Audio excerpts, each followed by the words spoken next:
fear the most. Correct, and I think it's inexorable. I think it is irresistible. If you look at the 1990s, the emergence of political correctness in the 1990s, which was beaten back very successfully by a coalition like us, well, we're the ones doing it now. And although in the 90s these people, as Christina likes to say, got the assistant professorships and stayed in tenure in the universities and all the rest of it, had to go away from the media, but never really went away. They just sort of, consolidated their power and returned as social justice warriors.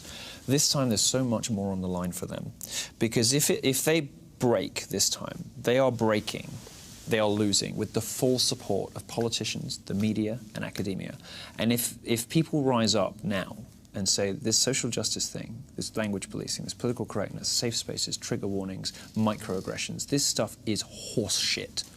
And if enough people smash its stranglehold on the public square, it will never recover. It will never come back in like this again, because it will lose at the height of its powers. It will lose in its strongest possible form. It will lose, as we say in the internet, in its final form. Social justice cannot get any stronger than it is now. It is at the peak of its powers, and it's losing. And it's losing because people want freedom. They want to be able to do, say, think, be, play, and read anything.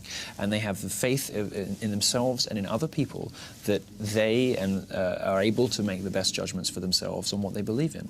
They don't need to be told how to speak. They don't need to be told which books to read. They don't need to be told which video games are dangerous. They don't need to be told any of these things. They don't need to be instructed and lectured to by politicians. They don't need to be badgered and hectored by feminists. And they don't need to be lied to by journalists. And people are sick of it. And they are sick of the entire mendacious edifice. And this is what is happening so wonderfully right now with people like us and all the other conversations that are happening in cultural libertarian movement and in what I call Generation Trump and Daddy and all this kind of stuff. The fun, mischievous, trolly element on the internet. What is behind all of this, the heart of all of this, is that rejection, that fundamental rejection of the idea that somebody else knows better than I do how I should live my life.